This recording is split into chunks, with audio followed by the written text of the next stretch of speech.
ચાલો ગાઈઝ, તો સૌથી પહેલાં તો હરેક મિત્રોને જય હિન્દ. આપણે આ વિડીયોની અંદર છે ને સ્ટોક માર્કેટની અંદર ફંડામેન્ટલ એનાલિસિસની સિરીઝ ચાલુ કરી છે, બરોબર. હવે એની અંદર આપણે બે રેશિયો જોવાના છે આજે. એક બુક વેલ્યુ અને બીજું છે ડિવિડન્ડ યીલ્ડ. કે ભાઈ આ બંને રેશિયો શું કહે છે, આ બંને રેશિયો કઈ રીતે જોવાના હોય, બરોબર. તો સૌથી પહેલાં છે બુક વેલ્યુ. બુક વેલ્યુ આપણે કઈ રીતે ગણતરી કરવાની હોય કે ભાઈ આપણે કોઈ પણ કંપનીની અંદર રોકાણ કરીએ તો એ કંપની જ્યારે પણ બંધ થવાની હોય ત્યારે એનું બધું લેણું હોય, બરોબર. ઘણું બધું લેણું હોય, લીધેલા હોય પૈસા. તો કંપની બંધ થવાની છે એની પણ ઘણી ખરી મિલકત તો હોય જ તે. તો એ મિલકત બધી વેચીને જ્યારે લેણું બધું ભરપાઈ કરી દો અને ત્યારબાદ જે રકમ વધે ને એને કહેવાય બુક વેલ્યુ. બુક વેલ્યુ એટલે શું કે ભાઈ કંપની કદાચ આજે બંધ થવાની છે, બરોબર. એકદમ શટર ડાઉન જ થવાનું છે કંપનીનું. તો કંપનીની જેટલી પણ મિલકત છે એ બધી વેચી નાખવાની અને એમાંથી જેટલા પૈસા આવે એનું બધું લેણું જેટલું છે એ ભરી દેવાનું અને ત્યારબાદ જે પૈસા વધે ને એને કહેવાય બુક વેલ્યુ. કે ભાઈ કંપનીના શેરધારકો પાસે બધું ચૂકતે કર્યા બાદ કેટલા રૂપિયા વધે છે હાથ ઉપર, એને કહેવાય બુક વેલ્યુ. ઓકે, તો બુક વેલ્યુને શા માટે જોવામાં આવે કે ભાઈ કંપની હકીકતમાં પ્રોફિટેબલ કેટલી છે.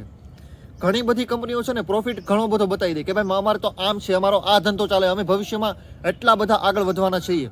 પરંતુ બુક વેલ્યુ વસ્તુ એવી છે કે એને ગ્રાઉન્ડ લેવલ ઉપરનો રિપોર્ટ બતાવી દે કે ભાઈ તમારી આ ઓકાત છે, એકદમ રિઝનેબલ. તો ઘણા બધા લોકોને શું હોય કે ભાઈ ખાલી કંપનીનો શેર લેવો મહત્વનો લાગે. તો તમને અત્યારે આ બધા વિડીયો તમે જોવો છો ને તો તમને ખબર પડે કે ભાઈ કયો રેશિયો શું કહે છે. તો કંપનીને માત્ર એક નજરથી નહીં 1000 નજરથી જોવાની હોય કે ભાઈ હરેક રેશિયો જોવા પડે એના કે ભાઈ કયા રેશિયોમાં કંપની કેટલી સારી છે અને કયા રેશિયોમાં કેટલી કંપની ખરાબ બતાવે છે. તો બુક વેલ્યુ તો તમને ખબર પડી ગઈ કે બુક વેલ્યુ જેટલી વધારે હોય ને એટલું કંપની સારી, મજબૂત કહેવાય એક પ્રકારે. કે ભાઈ કંપની બધું ચૂકતે કર્યા બાદ કેટલા રૂપિયા એની હાથ ઉપર કોરા પડ્યા રહી છે એ ઉપરથી ખબર પડે કે ભાઈ કોઈ પણ કંપનીનો ધંધો કેટલો મજબૂત છે. ઘણા બધા ઇન્વેસ્ટરો બુક વેલ્યુ પણ જોવે છે, જરૂરી નથી પરંતુ છતાં પણ જોવે છે. હા, 10% મેં તમને કેમ કીધું કે 95% લોકો બીજા પણ રેશિયો જોવાનો હોય, એક્ઝેક્ટલી આ જ રીતે. 5% તો 5% પણ આ રેશિયો પણ જોવામાં આવે કે ભાઈ બુક વેલ્યુ શું કહે છે, કંપનીની ચોપડા ઉપર કિંમત કેટલી છે, ગ્રાઉન્ડ લેવલ ઉપર કંપનીની હકીકતમાં હેસિયત શું છે. આ વસ્તુ સૌથી વધારે મહત્વની છે કે ભાઈ હરેક રેશિયો ગમે એટલો નાનો હોય તો પણ ભલે અને ગમે એટલો મોટો હોય ને તો પણ ભલે આપણે ઈ રેશિયો જોવો પડે કે ભાઈ ઈ રેશિયો શું કહેવા માંગે છે. આપણે લગાતાર ઈ રેશિયો વિશે અથવા તો નવા જેટલા પણ રેશિયો આવે છે અને જેટલા આપણને ખબર પડે છે ને આપણે બધા રેશિયો જોવા પડે. કંપનીનો ઇતિહાસ તમને ગમે એટલો કેમ ખબર ન હોય છતાં પણ તમારે રેશિયો હરેક જોવાના થાય, ગમે એ રેશિયો હોય. ઘણા બધા લોકોને એમ હોય કે ખાલી 2-5 રેશિયો જોઈ લો, કંપની સારી એટલે સારી, બસ. ખાલી એક રેશિયો પણ તમે જોવા મિસ્ટેક કરી અને એમાંની ખરાબ કંપની નીકળી તો તમારે એમાં પૈસા ખોવા પડશે. કેમ કે ઘણી બધી કંપનીઓના એનાલિસિસ છે ને અમુક રેશિયો થાય, અમુક રેશિયોમાં ન પણ દેખાય પ્રોપરલી. કેમ કે ઘણી બધી કંપનીઓમાં પી રેશિયો તમને સસ્તો દેખાય, તમે એ કંપનીમાં રોકી લો પરંતુ હકીકતમાં ગ્રોથ જ ન હોય તો પી રેશિયો તો તમારો ખોટો પડશે. એક્ઝેક્ટલી એ જ રીતે કે કંપનીની અંદર સારું બહુ દેખાય છે પરંતુ બુક વેલ્યુ જ માઇનસ હોય તો ગ્રાઉન્ડ લેવલ ઉપર એટલું બધું કાંઈ હોય જ નહીં. મારી મિલકત વેચા બાદ પૈસા તો કંપની તો ઓલરેડી માઇનસમાં હાલે છે. ગમે ત્યારે કંપનીનો લોન ચૂકતે કઈ રીતે કરશે, આવી બધી એની પાસે એસેટ નહીં હોય હારા. તો આ વસ્તુ મહત્વની છે કે ભાઈ બુક વેલ્યુની અંદર તમે કંપનીને કેટલી પ્રોફિટેબલ જોઈ શકો છો. લોકો એ પણ જોવે કે ભાઈ કંપનીનું કાલ ઉઠીને કદાચ હાવ એટલે હાવ માઇનસમાં વહી ગઈ તો કંપની બધા પૈસા ચૂકતા કરીને કેટલા હાથ ઉપર રહી છે આ વસ્તુ પણ નજર કરે લોકો.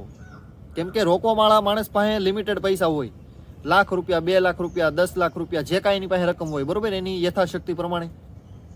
તો લોકો બુક વેલ્યુ પણ જોવે અને હરેક માણસે જોવાની હોય કે ભાઈ કંપનીની બુક વેલ્યુ કેટલી છે, બરોબર. તો આ વસ્તુ, આ રેશિયો પણ હવે તમે નહીં ભૂલતા. ઓકે, ન ખબર પડી હોય તો વિડીયો હજી એકવાર રિપીટ કરીને જોઈ લેજો. છતાં પણ કહું છું કે ભાઈ જેટલા રેશિયો તમને સમજાય ને એ રેશિયો તમારે કમ્પલસરી જોવાની આદત પાડવાની રહેશે. ત્યારબાદ છે ડિવિડન્ડ યીલ્ડ. કે ભાઈ ડિવિડન્ડ યીલ્ડ એટલે શું કે ભાઈ દર વર્ષે આપણે એક્ઝામ્પલ તરીકે બેંકની અંદર આપણે રૂપિયા રોકીએ, બરોબર. તો તેની અંદર આપણે ફિક્સ ડિપોઝિટ કરાવીએ, એની અંદર આપણને હાલમાં 7 થી 10% આસપાસનું તમને ફિક્સ ડિપોઝિટ રિટર્ન મળે, બરોબર. તો એને એક પ્રકારનું બેંકનું ડિવિડન્ડ જ કહેવાય કે ભાઈ તમે રૂપિયા આપ્યા એની ઉપર તમને વળતર આપ્યું, એટલું તમને વ્યાજ આપ્યું, એનું રિટર્ન મળ્યું, બરોબર. તો એને એક પ્રકારનું તમે બેંકનું તો વ્યાજ કહો છો. પરંતુ જ્યારે તમે શેર બજારની અંદર કોઈ પણ કંપનીની અંદર પૈસા રોકો, એ કંપનીનો શેર તમે લ્યો તો તમે શેર હોલ્ડર થઈ ગયા. હવે એ કંપની પાસે જ્યારે કોરો નફો વધ્યો રહી, નેટ પ્રોફિટ બાદ પણ કેશ ફ્લો પડ્યો રહે ને ત્યારે કંપનીને એવું લાગે કે ભાઈ હવે મારે કંઈ ધંધાનો વિસ્તાર કરવાની કંઈ લાંબુ રહ્યો નથી સ્કોપ. કેમ કે ઘણી બધી કંપનીઓ લાખો કરોડોમાં હોય, રકમ બહુ મોટી છે, લાખો કરોડોમાં છે, બરોબર. હવે એ કંપનીમાં પૈસાની કંઈ જરૂરત લાંબી છે નહીં. ઘણા બધી એવી રિલાયન્સ કંપની છે, ઘણી બધી કંપની હોય, બરોબર. તો એને એક્સપેન્સની એટલી બધી જરૂર ન હોય પૈસાની, એની પાસે ઓલરેડી સફિશિયન્ટ અમાઉન્ટ હોય. તો એ કંપની છે ને ડિવિડન્ડ તમને આપે કે ભાઈ એટલા રૂપિયાની અમારે જરૂર નથી, તો અમારા શેર હોલ્ડર છે ને એને એટલા અમે ભાગે ભરતા બાટી દઈશું રૂપિયા. એક્ઝામ્પલ તરીકે રિલાયન્સ પાસે 100 શેર હોલ્ડર છે અને રિલાયન્સ કંપની પાસે 100 રૂપિયા કોરા પેડારીને, તો એ બધા જ શેર હોલ્ડરને 1-1 રૂપિયો આપી દે ડિવિડન્ડ તરીકે. તો બેંકમાં તમને જે વાર્ષિક વ્યાજદર રૂપે જે 7 થી 10% વચ્ચે અથવા તો એની આસપાસનું જે કાંઈ રિટર્ન મળે ને તેને તમે ફિક્સ ડિપોઝિટનું રિટર્ન કહો, બરોબર. તો એવી જ રીતે શેર બજારની અંદર જે રિટર્ન મળે ને એને ડિવિડન્ડ કહેવાય. કે ભાઈ કંપની પાસે જે પ્રોફિટમાંથી હાવ સાઈડમાં પડ્યા રહે એવા પૈસા જેનો કોઈ યુઝ નથી અને ભવિષ્યમાં એને કાંઈ દેખાતું નથી ઉપયોગ ક્યાં કરવો મારે, કેમ કે ઓલમોસ્ટ એની પાસે બધી જ સેક્ટરની અંદર કંપની હોય છે, બરોબર. તો એની પાસે પૈસા એટલા બધા કેશ ફ્લો વધતો જતો હોય, તો એ શું કરે કે ભાઈ લોકોને ડિવિડન્ડ આપે, એના શેર હોલ્ડરને. લોકોને એટલે સાર્વજનિક નો આપે, એની કંપનીમાં જે લોકો રોકાણ કરે ને એને ડિવિડન્ડ આપે, એને કહેવાય ડિવિડન્ડ, બરોબર. તો આ ડિવિડન્ડ શું કામ આપવામાં આવે? ઘણા બધા ઇન્વેસ્ટરો એવા હોય કે ભાઈ જેને છે ને શેર બજારમાંથી રૂપિયા બહુ વધારે નથી કમાવા, પરંતુ એને એકદમ સેફટી જોતી છે. કેમ કે ઘણા બધા લોકો, તમને ખબર છે કે ભાઈ ભારત દેશની અંદર કાંઈ 1-2 લોકો નથી રહેતા, 150 કરોડની આબાદી છે. એની અંદર ઘણા બધા લોકો પાસે ઘણા બધા રૂપિયા છે. અમુક લોકોને ખાલી પૈસા બનાવવા છે અને અમુક લોકોને ખાલી પૈસા બચાવવા છે. જે પૈસા બની ગયા છે ને એને સેફ રાખવા છે. તો એવા લોકો છે ને સેફ રમવા માટે ઘણીવાર ડિવિડન્ડ સારી આપતું હોય ને, અને સારી મજબૂત ફંડામેન્ટલી કંપની હોય, જે મોટા ગ્રુપ હોય, જે શક્ય ન હોય ઝટ દઈને ડૂબવું એનું, એવા ગ્રુપની અંદર પૈસા લગાડે તો એને શું મળે કે ભાઈ ડિવિડન્ડ પણ ઠીકઠાક મળી જાય. મતલબ કે એનું જે મોંઘવારી વધે છે ને એના માટેનો એનો ખર્ચો પણ આરામથી નીકળી જાય એટલા રૂપિયામાં. કેમ કે એની પાસે જે રકમ હોય ને એ ન જાણે કેટલા કરોડોમાં હોય. 1-2 કરોડની વાત જ નથી કરતો હું, 1-2 કરોડની વાત નથી થતી. 100-200 કરોડ, 500 કરોડ, 5000 કરોડના જે મોટી મોટી પાર્ટીઓ હોય ને લોકો, એના પૈસા એને સેફ રાખવાનો હોય. એને જટ દઈને કાંઈ રિસ્ક આપણી જેમ ન લે કે ભાઈ લાખ રૂપિયા લગાડીને 10 લાખ કરવાની કોશિશ કરું, એવું એ બળ ન કરે. કે ભાઈ 5000 કરોડ લગાડીને 50000 કરોડની કોશિશ કરું, એ એટલું બધું આસાન નથી. લાખેથી 2 લાખે જવું આસાન છે, પરંતુ 50000 કરોડથી 5 લાખ કરોડે જવું ને એ મુશ્કેલ છે પાછું. તો એ લોકો શું કરે કે ભાઈ જે કંપની જેટલી સેફ છે, જેટલી મજબૂત છે, જેટલી ફંડામેન્ટલી સ્ટ્રોંગ છે, અને કંપનીએ ઓલરેડી એનો જે કાંઈ ક્રાઇટેરિયા છે પૂરો કરી દીધો છે ને મોસ્ટ ઓફલી, એવી કંપનીની અંદર એ રોકાણ કરે કે ભાઈ એની અંદરથી ખાલી એને ઇન્ફ્લેશન બીટ કરવા માટેનું એનો ઘરનો ખર્ચ, એનો બિઝનેસનો જે કાંઈ, હવે તમે જ વિચારો કોઈ પણ માણસ અમુક હજારો કરોડ છે, હાલો એક્ઝામ્પલ તરીકે 100 કરોડ રૂપિયા રોક્યા, તો એનું ડિવિડન્ડ કેટલો આવે ખબર? કરોડોમાં આવે. તો એનો બિઝનેસ તો સાઈડમાં આમનામ એનો ખર્ચા નીકળી જાય છે ઘણા ખરા. તો લોકો આ રીતે પણ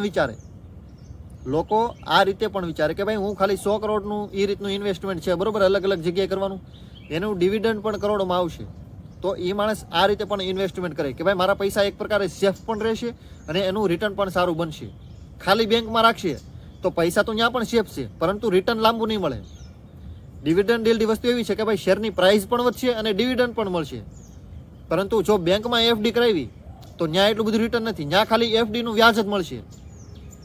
100 કરોડ છે તો એની ઉપર 7 કરોડ રૂપિયા એક્સ્ટ્રા મળી જાય, 7% એફડી છે, બરોબર. ત્યાં રિટર્ન ઠીકઠાક ગણીએ તો એવરેજ. પરંતુ શેર બજારની અંદર તમને 7%, 2-5% તમને ડિવિડન્ડ મળે શાયદ, પરંતુ 2-5%થી વધારે એ કંપનીનો શેર જ્યારે 15-20% ભાગશે ને ત્યાં એને સારો પ્રોફિટ થશે. એટલા માટે ડિવિડન્ડ કંપની આપે કે ભાઈ કોઈ પણ શેરધારકો મતલબ કે ઘણા બધા લોકોને ઇન્વેસ્ટમેન્ટ કરવા માટે પ્રોત્સાહન આપે કે ભાઈ અમારી કંપનીમાં રોકાણ કરો, અમે ડિવિડન્ડ આપીએ છીએ.